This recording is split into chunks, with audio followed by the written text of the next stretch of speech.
अस्सलाम students, welcome to the lecture number 12 of fundamentals of आर्टिटी। अब हमारे पास है understanding the entity and its environment का सेकंड पॉइंट है, जिसके अंदर जिसके हमारे पास सब 5 पॉइंट्स हैं। ठीक है, सबसे पहला पॉइंट है हमारे पास industry, regulatory and other external factors.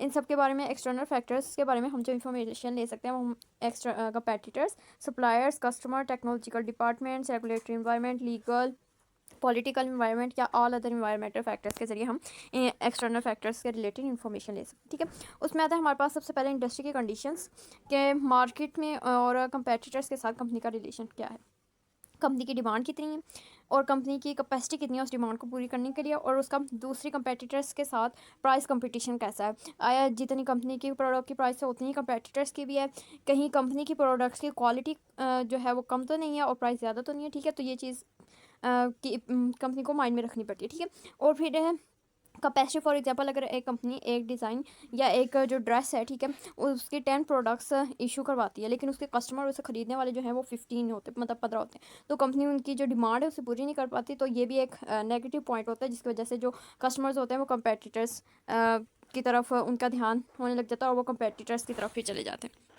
मतलब दूसरे ब्रांड्स की तरफ।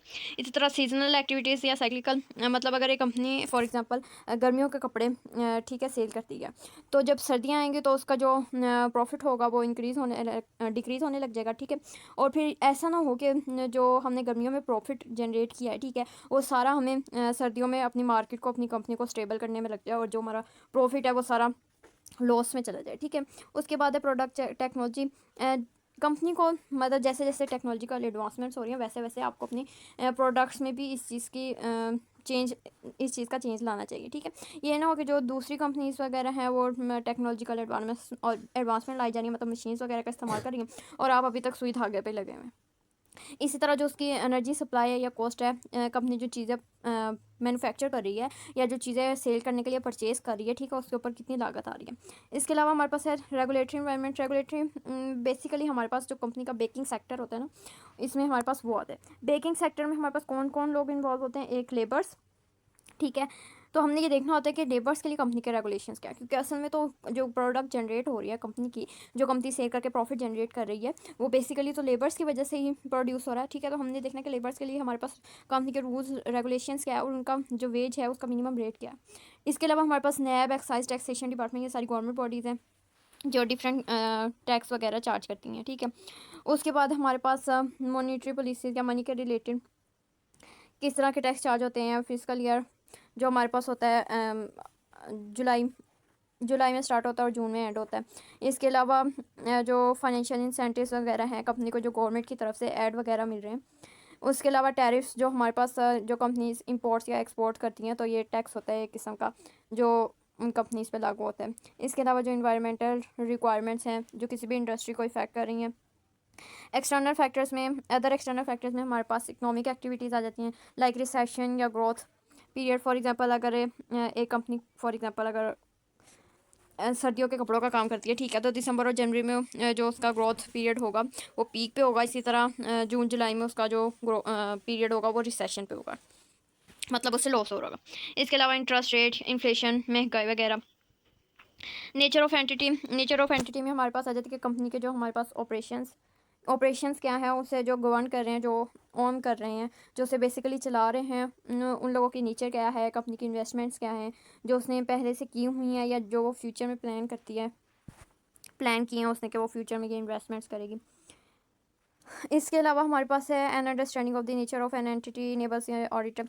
अब जो ऑडिटर है उसे पहले कंपनी की नेचर को पता होगा, तभी वो कंपनी की जो ट्रांजैक्शंस है उनकी क्लासेस को समझ सकेगी कि आया कंपनी मैन्युफैक्चरिंग है, इंश्योरेंस है, बैंकिंग है या सर्विसिंग बिजनेस है उसका, या फिर इंपोर्ट एक्सपोर्ट वगैरह का बिजनेस है। ठीक है, तो एक ऑडिटर को कंपनी की नेचर के बारे में ज़रूर पता होना चाहिए।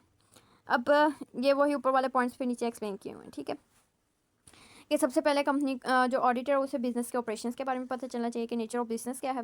इसमें वही सारी बातें आ जाती हैं, मैन्युफैक्चरिंग है, होलसेल है, बैंकिंग है, इंश्योरेंस, इंपोर्ट एक्सपोर्ट। ठीक है, उसकी प्रोडक्ट्स, सर्विसेज और उसकी मार्केट क्या है, उसके कस्टमर्स कौन से हैं, वो किस इकोनॉमिक क्लास से बिलोंग करती है। ठीक है, टर्म्स ऑफ पेमेंट क्या है, उसका प्रॉफिट मार्जिन क्या है, मार्केट शेयर्स कितने हैं कंपनी के, उसके कंपेटिटर्स कौन कौन से हैं, एक्सपोर्ट्स, उसकी प्राइसिंग पॉलिसीज, रेपुटेशन, प्रोडक्ट की जो रेपुटेशन है उसकी वारंटीज़ वगैरह, order book, trends, marketing strategy, objectives, manufacturing process.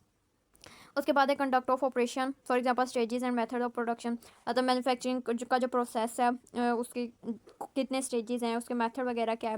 Business के सेगमेंट्स, सेगमेंट्स मतलब कि फॉर एग्जांपल एक कंपनी का एक जो सेक्टर है, एक सेगमेंट है, वो शूज़ की मैन्युफैक्चरिंग पे फोकस कर रहा है, दूसरा पॉलिश के ऊपर और तीसरा शाइनिंग के ऊपर, लाइक इस तरह डिफरेंट सेगमेंट्स के सेक्टर्स, मतलब आपस में वो चीज़ें इंटरलिंक कर रही हैं, ठीक है, लेकिन वो एक है नहीं, ठीक है। उसके बाद है delivery of products and services, details of declining और expanding operations.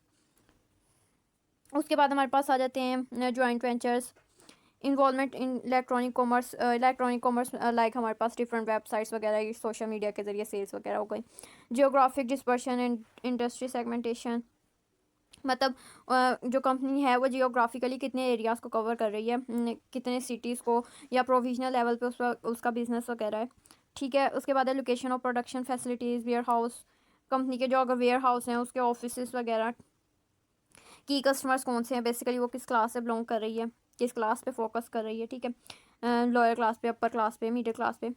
Important supplies of goods and services, for example long term contract, stability of supply. जो सप्लायर्स हैं मतलब कंपनी जिनसे प्रोडक्ट्स खरीद के, ठीक है, उन्हें सेल कर रही है, तो उन पर्सनस के साथ कंपनी का कॉन्ट्रैक्ट कितने टाइम का है, लॉन्ग टर्म है, शॉर्ट टर्म है, ठीक है, और टर्म्स ऑफ पेमेंट क्या है, इंपोर्ट्स वगैरह।